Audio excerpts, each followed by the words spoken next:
Salut à tous, c'est Lunaris. Aujourd'hui, le test de la Lexmoto Isca 125 de 2022. Allez, c'est parti!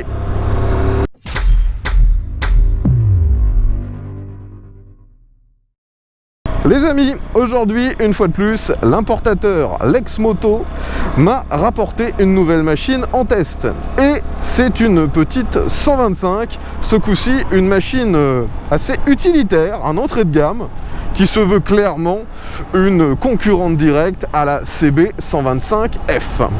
Si vous n'avez pas vu mes autres tests de la marque Lexmoto, je reprécise qu'il s'agit d'une marque anglaise qui fait fabriquer ses motos en Chine. Un peu dans le même genre que Mash fait fabriquer ses motos en Chine alors que c'est une marque française. Cette Isca, c'est un peu un entrée de gamme en fait chez Lexmoto. C'est une des 125, peut-être même la 125 la moins chère. Et ils ont essayé de faire une moto qui, malgré son tarif vraiment attractif, ne soit pas un truc ultra moche, dirons-nous. Cette moto, moi, me fait beaucoup penser au niveau esthétique à la Suzuki Inazuma 250, qui était un utilitaire un peu de ce genre, mais vous l'aurez compris, en 250. On a un look un petit peu moderne, un peu en rondeur. C'est, de mon point de vue, un peu mieux que le look ultra utilitaire de la CB125. Au niveau de la motorisation, on retrouve un monocylindre à refroidissement par air, soit exactement la même chose que sur sa concurrente directe de chez Honda. Et on a aussi exactement la même puissance, un petit peu moins de 11 chevaux. Donc on devrait retrouver des performances similaires. Le modèle que je teste aujourd'hui, m'ayant été prêté par l'importateur Lexmoto, vous vous doutez qu'elle est strictement d'origine. Elle n'a subi aucune modification. Si vous allez chez un concessionnaire, vous la verrez exactement comme celle que j'ai aujourd'hui. Cette machine est relativement petite, comme la plupart des 125, mais elle ne fait pas aussi fine dans son design que la CB125F. Celle-ci est un peu plus valorisante, on dira, dans le design. Et au niveau de la prise en main, eh bien, on retrouve bien là les caractéristiques d'une 125. C'est extrêmement facile, extrêmement maniable. La hauteur de selle sur cette Isca est vraiment très faible. Du haut de mon 1m70, moi je mets les deux pieds complètement à plat lorsque je m'arrête. C'est vraiment une très bonne surprise. Par contre, la position sur cette machine est un petit peu plus sport que ce qu'on peut avoir chez Honda. Là on a le guidon qui est un petit peu recourbé vers moi, mais ça ne m'oblige qu'à me pencher que très légèrement vers l'avant. Et les repose-pieds sont un tout petit peu vers l'arrière. C'est un tout petit peu plus sport, comme le design de la machine en fait. Le réservoir a une forme assez agréable, on arrive à bien coller nos genoux contre lui et finalement on fait corps avec la moto très facilement. Et comme je vous le disais, elle est tout de suite hyper maniable. Une des grosses différences entre cette Isca et la CB de chez Honda, c'est la taille de pneus. On a des roues ici en 17 pouces, en 90 à l'avant et 130 à l'arrière, donc des tailles relativement standards pour ce genre de moto, là où Honda avait des pneus ultra fins en 80-90 en 18 pouces. La position étant très droite, on a une facilité à prendre les infos autour de nous, ça c'est vraiment pas un problème. Les deux rétros sont bien placés, suffisamment haut et suffisamment sur l'extérieur, mais on a quand même un bon tiers de chaque miroir qui est pris par nos épaules. Sur cette moto, l'échappement participe à l'esthétique du modèle. Il est sur le côté, il est un peu en longueur, mais il a une finition plutôt pas mal, avec des parties un peu bronze, comme d'autres parties d'ailleurs de la moto qui sont en bronze, et c'est de l'aluminium. En roulant en agglomération, l'échappement fait vraiment très peu de bruit, et il y a aussi relativement peu de vibrations.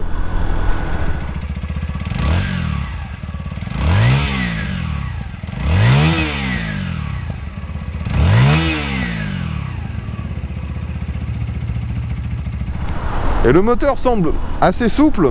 Là vous voyez que je suis en 5e et je cruise déjà à 50 sans problème. Alors ici je sors de l'agglomération, j'essaie de suivre les autres véhicules.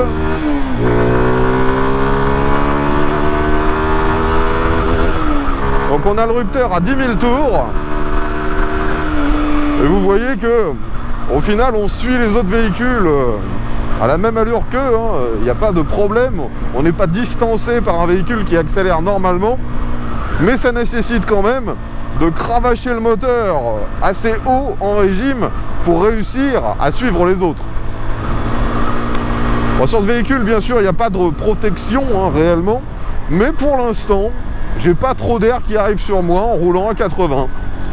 Peut-être que le phare réussit à dévier un petit peu le flux d'air. On arrive sur un virage à basse vitesse et forcément c'est une machine ultra maniable, il n'y a vraiment aucun effort à faire et même si vous voulez la bouger sans toucher au guidon, un simple appui sur les repose-pieds la fait bouger énormément, c'est vraiment super manœuvrable. Donc je suis ici pour tester l'accélération de cette machine. Je rappelle bien sûr que les 125 sur cet emplacement ont énormément de mal à monter à 100 km/h. Donc je vais tout simplement aller au maximum des capacités du modèle. On verra jusqu'à combien je peux monter ici. La plupart des 125 arrivent entre 80 et 90. C'est rare qu'elles montent au-delà. Allez, on est parti. Je rappelle qu'elle fait 11 chevaux pour un poids tout plein fait qui est entre 120 et 130 kg. Allez, on est parti. Let's go. Donc faut pas hésiter à accélérer à fond.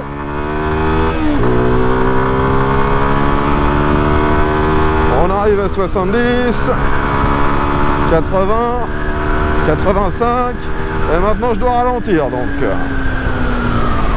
on a une accélération qui est normale pour ce genre de petite machine. Et comme d'habitude, il faut cravacher le moteur au maximum. Maintenant, on va faire un test de demi-tour. Donc déjà, vous pouvez voir que, comme je vous disais, j'ai les deux pieds complètement à plat. Ça, c'est vraiment bien. La moto a un design en fait qui est relativement creusé. Ça permet d'être accessible aux plus petits. Je braque à fond. Je reste bien droit comme pour chaque fois que je teste ce paramètre ici. Et vous voyez que je finis carrément au milieu de la route. Donc ça braque super bien. On est reparti pour un test d'accélération. Et ensuite, je vais vraiment tester le freinage. Allez, let's go. Bon, faut vraiment pas hésiter à accélérer.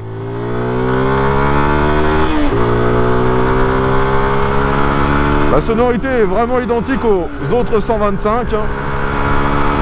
Je reviens à 80 et je vais être obligé de ralentir. Donc frein arrière, ça freine pas trop mal. Frein avant. Alors le frein avant, j'aime vraiment pas la sensibilité au freinage. Il y a une zone un peu morte, une course morte en fait, que je trouve assez désagréable. Le frein arrière par contre, je suis assez surpris. Sur cette machine on n'a pas d'ABS, c'est un CBS. Et pour une fois, je trouve que le CBS, on sent réellement qu'il freine aussi devant. Donc quand je freine uniquement de l'arrière, ce que je fais actuellement, on sent qu'il y a quand même un petit effet sur le frein avant. Ça a l'air d'être relativement efficace. Les commodos sur cette machine sont très simples. Vous avez par contre une petite particularité du côté gauche. On retrouve tout ce qui gère l'éclairage bien sûr. Et vous avez aussi un petit interrupteur à l'arrière qui vous permet d'allumer les feux de détresse. Donc il faut bien savoir leur présence parce que vous ne pouvez pas voir le bouton en regardant devant vous. Ça c'est un peu dommage. Et de l'autre côté vous avez démarreur, coupe-circuit. C'est au plus simple. À savoir que cette moto a une particularité, c'est d'avoir bien sûr le démarreur électrique, mais aussi un kick, ce qui est très rare actuellement, même sur les 125.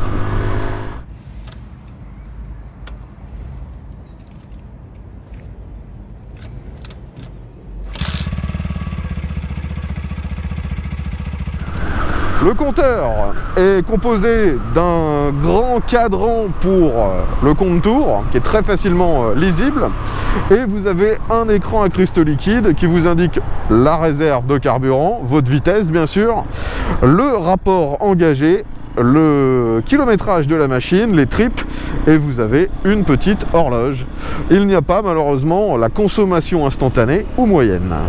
Sur cette machine, on sent que la boîte de vitesse a été étagée relativement courte. Je me retrouve très rapidement en 5e, soit le dernier rapport. Et je pense que la vitesse max ne doit pas être très élevée. On verra ça sur l'autoroute tout à l'heure. Mais actuellement, vous voyez, je suis à 20 km/h en 5e. Et si je réaccélère, bah, ça cahote un petit peu, mais ça reprend. Le moteur est plutôt souple et la démultiplication très courte. Donc là, on est parti pour un démarrage en côte avec cette petite 125.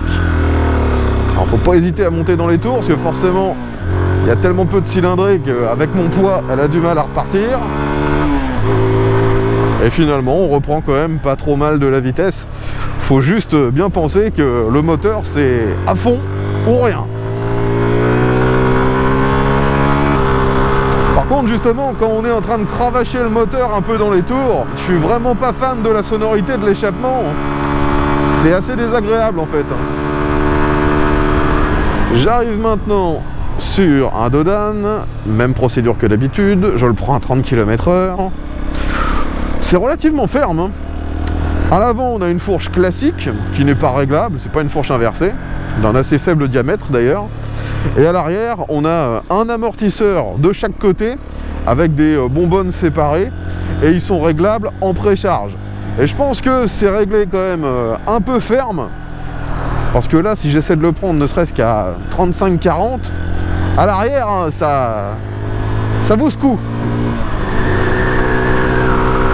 On va refaire un petit freinage. Donc frein arrière ça freine déjà plutôt pas trop mal pour un frein arrière, et le frein avant suffisant mais avec une mauvaise sensation je trouve.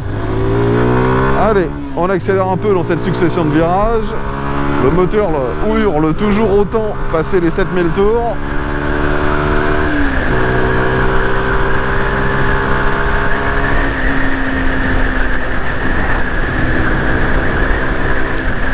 La machine est vraiment très facile, hein. On n'a pas la sensation d'ultra maniabilité que peut avoir la CBF, mais finalement on a peut-être des suspensions de meilleure qualité que sur la CBF sur celle-ci. Le fait que ce soit ferme, ça renvoie de meilleures infos quand on veut rouler un peu vite.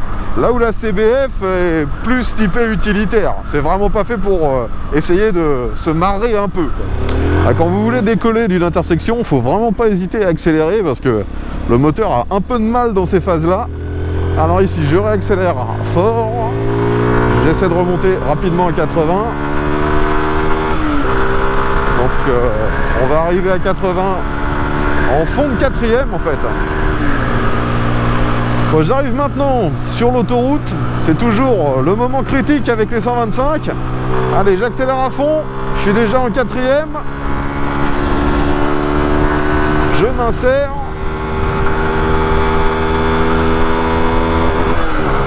Donc à 10 000 tours vous avez le rupteur, hein. Et donc on est obligé de passer la 5e à 90. Bah, j'arrive à prendre un tout petit peu de vitesse, hein. Je suis déjà très haut en régime, hein. J'arrive à 95. 100 km/h.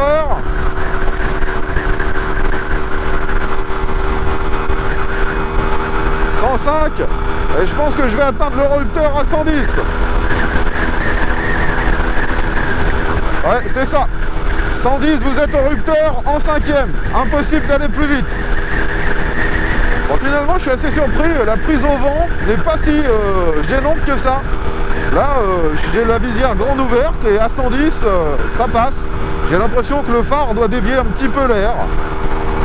Au niveau de l'éclairage, cette machine est pas trop mal équipée. On a des LED quasiment partout, devant, derrière, les clignotants aussi, sauf le phare principal qui est encore lui avec une ampoule halogène. Avec une petite 125 comme ça, faire de l'interfile ne pose absolument aucun problème. La machine est vraiment très très fine. On sent en fait qu'elle a été conçue pour ce genre de situation. Bon, finalement les amis, que retenir des aspects dynamiques de cette 125 Iska? Le moteur, il est suffisant, il est réputé aussi sobre, mais la boîte de vitesse, pour moi, l'étagement ne permet pas d'avoir le même usage qu'avec les autres machines concurrentes qui, elles, ne sont pas forcément au rupteur lorsqu'on monte à 105-110. Au niveau des aspects pratiques, vous pouvez bien sûr démonter la selle.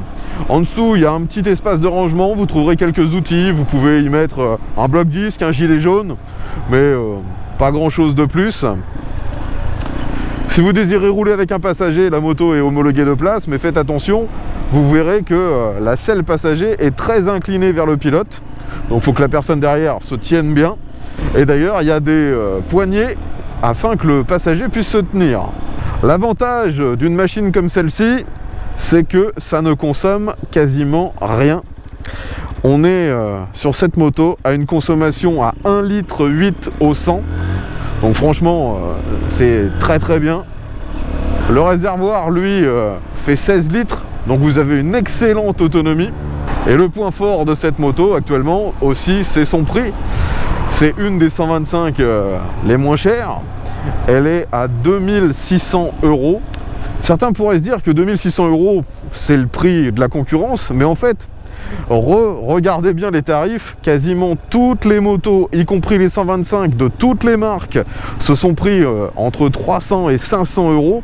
Donc maintenant, si on la compare de nouveau avec la Honda CB 125F, la CB est-elle à 3000 € maintenant. Mais le paramètre très certainement qui vous fera basculer au niveau du choix, c'est la durée de la garantie. Chez Lexmoto, les motos sont garanties 2 ans. 3 ans si vous les prenez avec la formule de location, alors que chez Honda France actuellement les motos sont garanties 5 ans. Donc clairement je peux comprendre que pour 400 € de différence, les gens soient plus partisans d'aller chez Honda, une marque bien plus connue, et là garantie 5 ans, même s'il est vrai la CBF ne sera pas plus performante que celle-ci. Par certains aspects, elle est même moins bien équipée et moins bien finie que celle-ci. Donc c'est à vous de voir. La CB montre vraiment que c'est une machine qui a été faite pour être la moins chère possible. C'est moins le cas sur celle-ci, même s'il est vrai qu'il y a quand même des aspects de finition qui sont à revoir. Enfin voilà les amis, je pense avoir fait le tour des caractéristiques de cette Lexmoto Iska 125 2022. Si vous avez des questions, bien sûr, l'espace commentaire est là pour ça. Si vous possédez cette machine ou si vous l'avez testée, merci de nous faire votre retour d'expérience. Ce sera intéressant parce que c'est une marque qui débute en France, hein, c'est pas encore très connu, Lexmoto. Je remercie une fois de plus l'importateur de cette machine d'avoir pris la peine de venir jusqu'ici afin que je puisse en faire un test. C'était super sympa de sa part. Si vous avez apprécié la vidéo, pensez à mettre un petit pouce vers le haut, à la partager sur les réseaux sociaux. Abonnez-vous si vous aimez ce genre de test vu que j'en produis très régulièrement. Je vous dis à bientôt et bien sûr, ve à tous!